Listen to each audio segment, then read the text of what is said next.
अस्सलाम वालेकुम dear students, quality education के प्लेटफॉर्म पे आपको खुशामदीद। आज की वीडियो में हम बात करेंगे इंग्लिश एमसीक्यूज़ की, और वो भी फर्स्ट ईयर स्टूडेंट्स के लिए। एमसीक्यूज़ का सेक्शन आपका 20 मार्क्स का होता है, जो आपने करना होता है 25 मिनट्स में, और एमसीक्यूज़ आपके होते हैं सॉलिड मार्क्स, यानी अगर आप 20 क्वेश्चंस को सही करते हैं तो आपको पूरे के पूरे 20 मार्क्स मिलते हैं। और एमसीक्यूज़ में अगर हम बात करें ग्रामर सेक्शन की तो दैट इज़ वेरी इंपॉर्टेंट। और जब बात होती है इंग्लिश ग्रामर की तो हमारे पास वैरायटी ऑफ टॉपिक्स होते हैं इंग्लिश ग्रामर के, इसीलिए अपने हर लेक्चर के अंदर मैं इंग्लिश ग्रामर के कंपोनेंट्स का जिक्र करता हूँ। आज के लेक्चर में हम कवर करने वाले हैं काइंड्स ऑफ वर्ब्स, यानी वर्ब्स की मुख्तलिफ काइंड्स होती हैं जो एमसीक्यूज़ के अंदर आती हैं, और चूँकि ये बहुत ज़्यादा काइंड्स होती हैं इसलिए ये आपके लिए कन्फ्यूजन का बायस बन सकती हैं।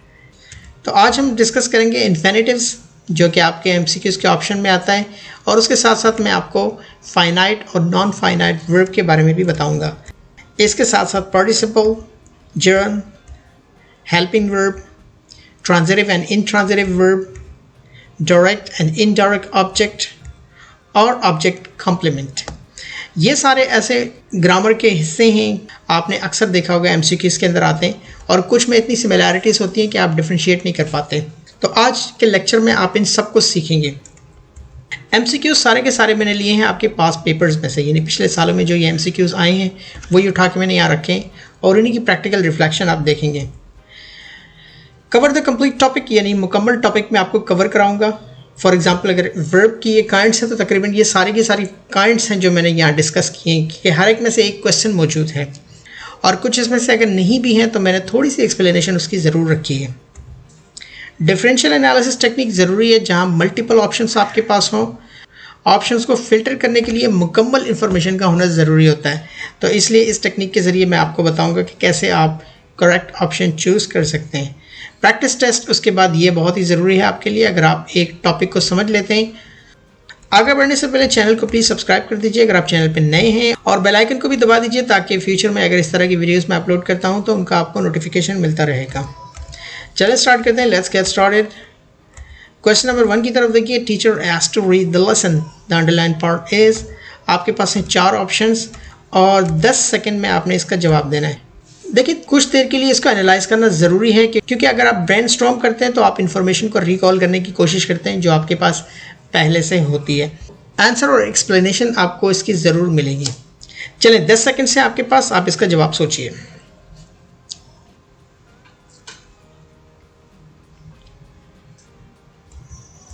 इसका जवाब है इन्फिनेटिव्स।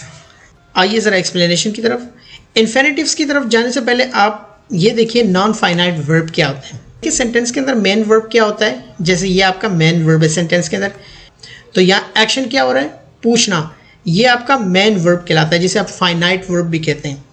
नॉन फाइनाइट वर्ब क्या होता है, वो मेन वर्ब नहीं होता, बल्कि वो क्या काम करता है, वो सेंटेंस के अंदर नाउन, एडजेक्टिव या एडवर्ब के तौर पर इस्तेमाल हो रहा है। ये जो अंडरलाइन किया हुआ ये एक्चुअली नॉन फाइनाइट वर्ब ही है, ठीक है। और अगर आप मज़ीद यहाँ देखें तो नॉन फाइनाइट वर्ब जो होते हैं उन्हें आप वर्बल भी कहते हैं, और उनकी 3 टाइप्स होती हैं, यानी 3 किस्म के वो होते हैं, इन्फिनेटिव्स, पार्टिसिपल एंड जेरन्स। ये आपके पास फाइनाइट वर्ब है और ये आपके पास नॉन फाइनाइट वर्ब है। नॉन फाइनाइट वर्ब्स की टाइप में से एक है इन्फिनेटिव्स। इन्फिनेटिव्स क्या होते हैं, ये यहाँ डेफिनेशन देख लीजिए। ये सेंटेंस के अंदर नाउन, एडजेक्टिव और एडवर्ब के तौर पर इस्तेमाल होती हैं, चूँकि ऊपर भी आपने देख लिया। ये आपको एक्शन के कॉन्सेप्ट के बारे में बताती हैं, rather than talking about the action, यानी ये एक्शन के बारे में नहीं बताती, एक्शन के कॉन्सेप्ट के बारे में बताती है। अब आप आइए सेंटेंस की तरफ। टीचर आपका सब्जेक्ट है, एस्क आपका वर्ब है, लेसन इसके अंदर जिसके बारे में पूछा है वो आपका ऑब्जेक्ट है। ये जो सेंटेंस का पार्ट है ये आपका इन्फिनेटिव कहलाता है। ये आपके लिए सेंटेंस के अंदर एडवर्ब का काम कर रहा है। और देखिए इन्फिनेटिव की एक पहचान ये भी होती है कि इनमें वर्ब के साथ टू लगता है। जब टू लगता है तो ये फिर वर्ब नहीं रहता बल्कि इन्फिनेटिव बन जाता है। तो ये तो यकीनन आपको क्लियर हो चुका होगा। यहाँ 3 चीज़ें आपको क्लियर हो गई, इन्फिनेटिव्स, फाइनाइट वर्ब और नॉन फाइनाइट वर्ब ये क्या होते हैं। आइए ज़रा क्वेश्चन नंबर 2 की तरफ। I saw her open the safe, underline part क्या है आपका, 4 ऑप्शंस हैं, 10 सेकेंड्स हैं आपके पास।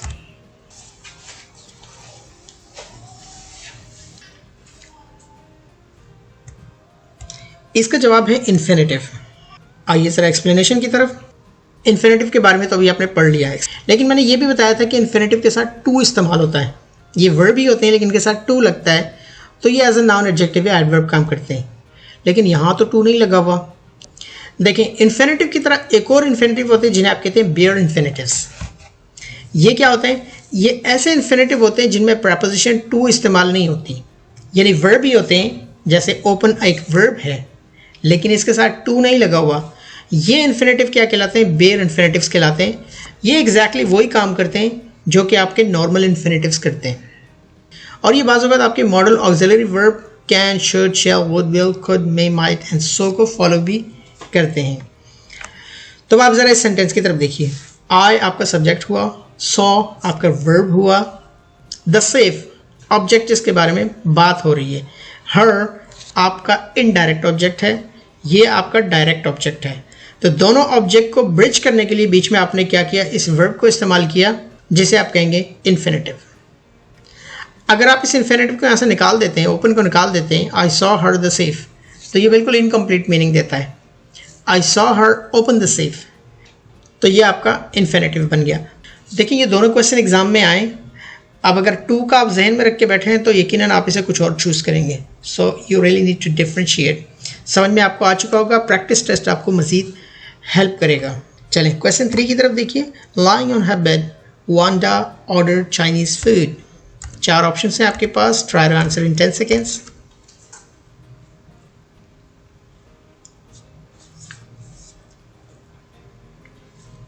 इसका जवाब है पार्टिसिपल। ये क्या होता है? आइए ज़रा एक्सप्लेनेशन देख लीजिए। पार्टिसिपल्स वर्ब की ऐसी फॉर्म्स होती हैं जो ऑक्सिलरी वर्ब के साथ कंटिन्यूस या परफेक्ट टेंस क्रिएट करने में हेल्प करते हैं। आपको पता होगा present, present participle, past participle verb की बेसिकली फॉर्म्स ही होती हैं। लेकिन पार्टिसिपल का एक और काम होता है। वो क्या होता है? और as adjectives to modify nouns. ये नाउन्स को मॉडिफाई करने के लिए एडजेक्टिव्स का काम भी करते हैं। वैसे एडजेक्टिव्स का फंक्शन ही यही होता है कि वो किसी नाउन को मॉडिफाई करते हैं, यानी उसके बारे में और इन्फॉर्मेशन को ऐड करते हैं। तो ये एडजेक्टिव का काम ही करते हैं बेसिकली। अब इस सेंटेंस पे आप देखें, ये सेंटेंस मेन ये आपका सेंटेंस है। ये साथ एक फ्रेज दिया हुआ आपको, जस्ट आप ये समझ लें। वांडा आपका क्या हुआ? सब्जेक्ट हुआ। ऑर्डर्ड आपका वर्ब हुआ, वर्ब की सेकंड फॉर्म। चाइनीज़ फूड आपका ऑब्जेक्ट हुआ। सेंटेंस तो यहाँ पर हो गया कंप्लीट, यानी वांडा ने चाइनीज़ फूड ऑर्डर किया। सो इसे पास्ट टेंस, क्योंकि सेकंड फॉर्म ऑर्डर्ड इस्तेमाल हुई है। लेकिन अगर यहाँ आप देखें, ऑन हर बेड, बेड क्या आपका एक नाउन है। लाइंग एक्चुअली ये वर्ब की आईएनजी फॉर्म है, लेकिन यही आईएनजी फॉर्म अगर नाउन बेड को मॉडिफाई करने के लिए इस्तेमाल हो तो ये वर्ब आपका पार्टिसिपल कहलाएगा, मेन वर्ब नहीं कहलाएगा। तो पार्टिसिपल आपको समझ में आ गया होगा। पार्टिसिपल ये वर्ब की ऐसी फॉर्म्स होती हैं जो किसी नाउन को मॉडिफाई करने में इस्तेमाल होती हैं। अब इस पूरे सेंटेंस के अंदर आप देखें तो ये कहीं भी वर्ब का काम नहीं कर रहा, क्योंकि सेंटेंस तो ये है सब्जेक्ट, वर्ब एंड ऑब्जेक्ट। ये क्या कर रहा है? बेड नाउन को मॉडिफाई कर रहा है। हर बेड और स्पेसिफाई कर रही है उसका बेड, यानी अपने बेड पर लेटे लेटे उसने चाइनीज़ फूड ऑर्डर किया। I think it's quite a bit clear for you. ये क्लियर हो चुका होगा। आगे कुछ और ऑप्शंस देखते हैं, वहाँ और ज़्यादा क्लियर हो जाएगा। क्वेश्चन नंबर 4 की तरफ देखिए। The miser hates spending his money, यानी कंजूस आदमी पैसे खर्च करने को पसंद नहीं करता है। 4 ऑप्शंस हैं, जवाब अपने जहन में सोचें आप।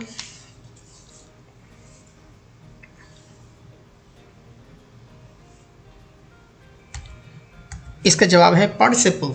ये भी पार्टिसिपल ही है। वो कैसे है, आइए ज़रा एक्सप्लेनेशन देखते हैं।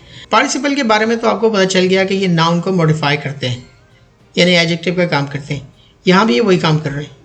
ये आपका सब्जेक्ट है, ये आपका वर्ब है, ये आपका ऑब्जेक्ट है मनी, जो कि नाउन है। अब ये उसी नाउन को मॉडिफाई कर रहे हैं। मनी, माइजर कंजूस आदमी, नफ़रत करता है। मनी से तो नहीं करता ऑब्वियसली, स्पेंडिंग मनी से करता है। देखिए स्पेंड क्या था? आपका एक वर्ब था। जब आपने स्पेंडिंग लगाया तो ये वर्ब की आईएनजी फॉर्म हो गई, पार्टिसिपल फॉर्म। यही पार्टिसिपल क्या कर रहा है? ये मनी को यहाँ पे मॉडिफाई कर रहा है। तो ये भी आपको क्वाइट क्लियर हो चुका होगा कि यहाँ पे एज ऑब्जेक्ट काम नहीं कर रहा, बल्कि क्या कर रहा है? पार्टिसिपल काम कर रहा है, जो कि ऑब्जेक्ट को यानी नाउन को मॉडिफाई कर रहा है। क्वेश्चन नंबर 5 की तरफ देखिए। The manager was happy about the job change. 4 option हैं, 10 सेकेंड्स में इसका जवाब दीजिए।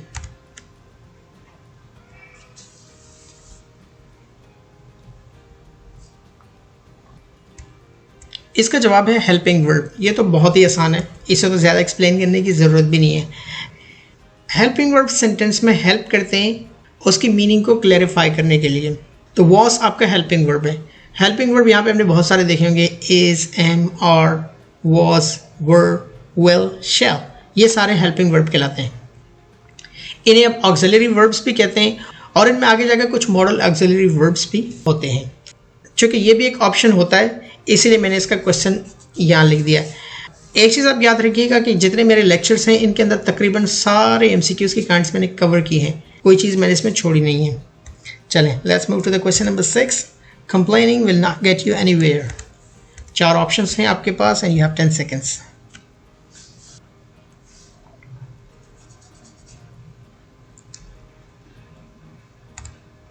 इसका आंसर है gerund.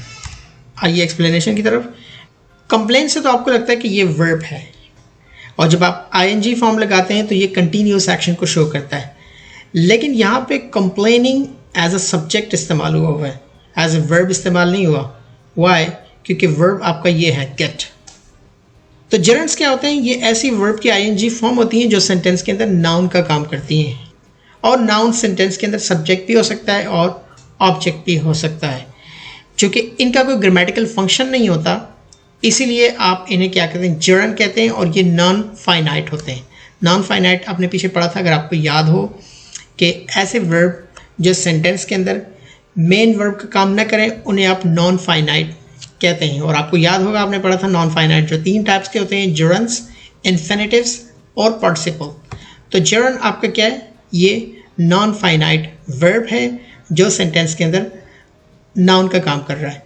Complaining will not get you anywhere. Complain करने से तुम्हें कुछ हासिल नहीं होगा। चलें नेक्स्ट क्वेश्चन की तरफ देखें। After violating the traffic signal he hit a car coming from the other side. Underline plot क्या है आपका? 4 ऑप्शंस हैं, 10 सेकेंड्स में आप इसका जवाब दीजिए।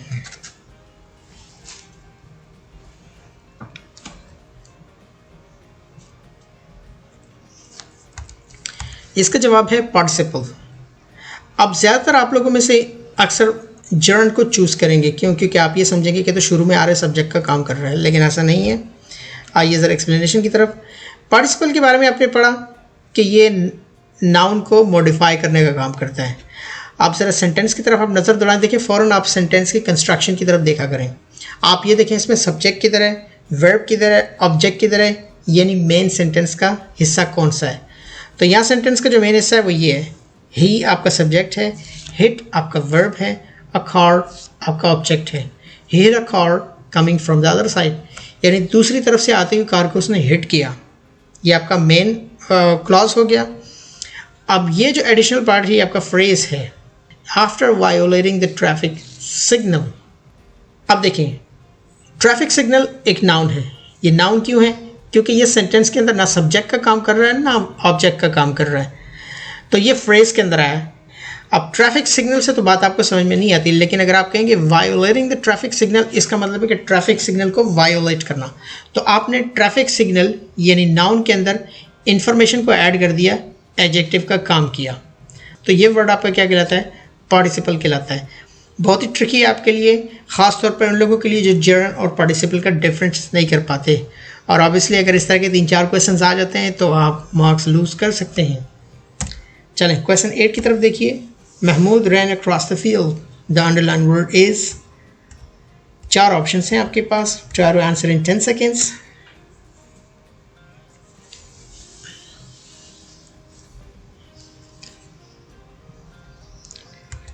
इसका आंसर है इंट्रांजिटिव वर्ब।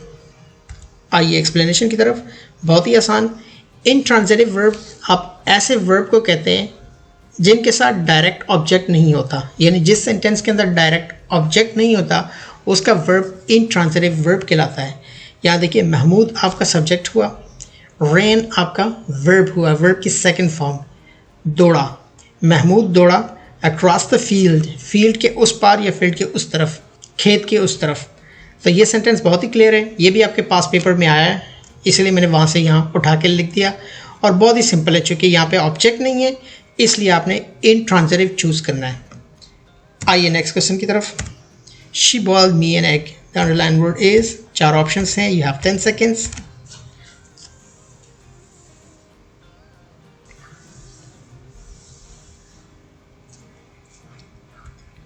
इसका आंसर है ट्रांजिटिव वर्ब। पिछला इंट्रांजिटिव था, ये ट्रांजिटिव है। आइए ज़रा एक्सप्लेनेशन की तरफ। ट्रांजिटिव वर्ब आप किन्हें कहते हैं? ऐसे सेंटेंसेस जिनके अंदर वर्ब के साथ ऑब्जेक्ट भी मौजूद हो, तो ऐसे वर्ब को आप क्या कहते हैं? ट्रांजिटिव वर्ब कहते हैं। आप देखिए, शी आपका सब्जेक्ट है, बॉइल्ड आपका वर्ब हुआ यानी वर्ब की सेकेंड फॉर्म, मी आपका क्या है? ये इनडायरेक्ट ऑब्जेक्ट है, डायरेक्ट ऑब्जेक्ट नहीं है। डायरेक्ट ऑब्जेक्ट एन एग, अंडा है, क्योंकि काम किस पे हो रहा है? अंडे पे हो रहा है। जिस पे काम होता है वो आपका ऑब्जेक्ट कहलाता है, डायरेक्ट ऑब्जेक्ट कहलाता है।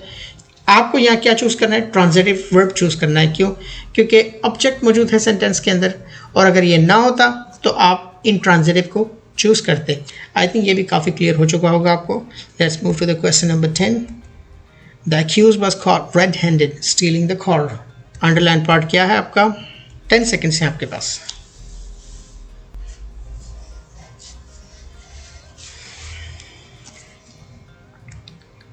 इसका जवाब है पार्टिसिपल।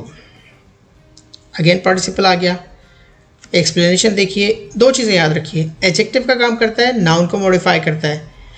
ये सेंटेंस का ये दूसरा हिस्सा, इसे मैं एक्सप्लेन नहीं करूँगा, आपको पता है सब्जेक्ट वर्ब ऑब्जेक्ट कैसे आपने देखना है। ये एडिशनल फ्रेज है आपका। यहाँ आपके पास नाउन है द कार, और उसको मॉडिफाई कर रहा है स्टीलिंग, यानी कार चुराना। तो ये एडजेक्टिव का काम कर रहा है। आपके पास क्या है? पार्टिसिपल है, जर्न नहीं हो सकता क्योंकि इट्स नॉट अ सब्जेक्ट। आइए क्वेश्चन नंबर 11 की तरफ। I gave my friend a bouquet of roses. 4 options हैं आपके पास, try to answer in 10 seconds.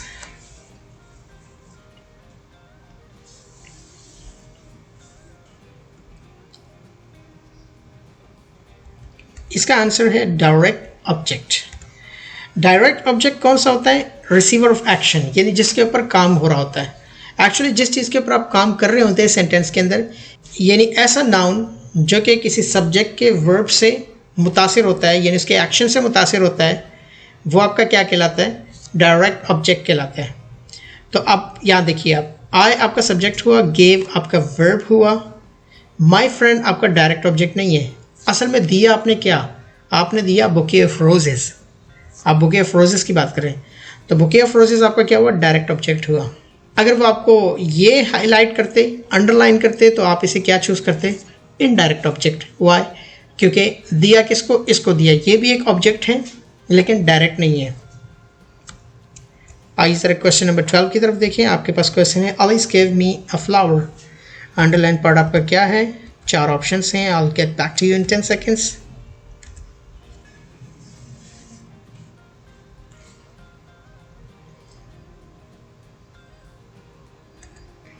इसका जवाब है इनडायरेक्ट ऑब्जेक्ट। एक्सप्लेनेशन पे आइए। इनडायरेक्ट ऑब्जेक्ट आपका ऐसा पर्सन या कोई थिंग, कोई चीज़ होती है जिसके लिए सब्जेक्ट एक्शन करता है। अब यहाँ देखिए, अलिस आपका सब्जेक्ट हुआ, गेव आपका वर्ब हुआ, अ फ्लावर आपका ऑब्जेक्ट हुआ। लेकिन ये ऑब्जेक्ट किसके लिए? ये इसके लिए, मी। तो ये आपका क्या हो गया? इनडायरेक्ट ऑब्जेक्ट हो गया। यानी अलिस ने जो एक्शन किया, यानी एक्शन में क्या था? उसने फ्लावर दिया, किसको दिया? मी, मुझे दिया। तो ये आपका इनडायरेक्ट ऑब्जेक्ट हुआ। आई थिंक आप इसको आराम से पहचान सकते हैं। सब्जेक्ट, वर्ब, ये आपका डायरेक्ट ऑब्जेक्ट कहलाता है, और बीच में जिसके लिए किया जाता है वो आपका इनडायरेक्ट ऑब्जेक्ट कहलाता है। ये दोनों ऑप्शन भी क्रिस्टल क्लियर हो गए, आप इन्हें चूज कर सकते हैं easily when you see them. Let's move to the last question. The department honoured him with a medal. Underline part क्या है आपका? 4 ऑप्शंस हैं। Try to answer in 10 seconds.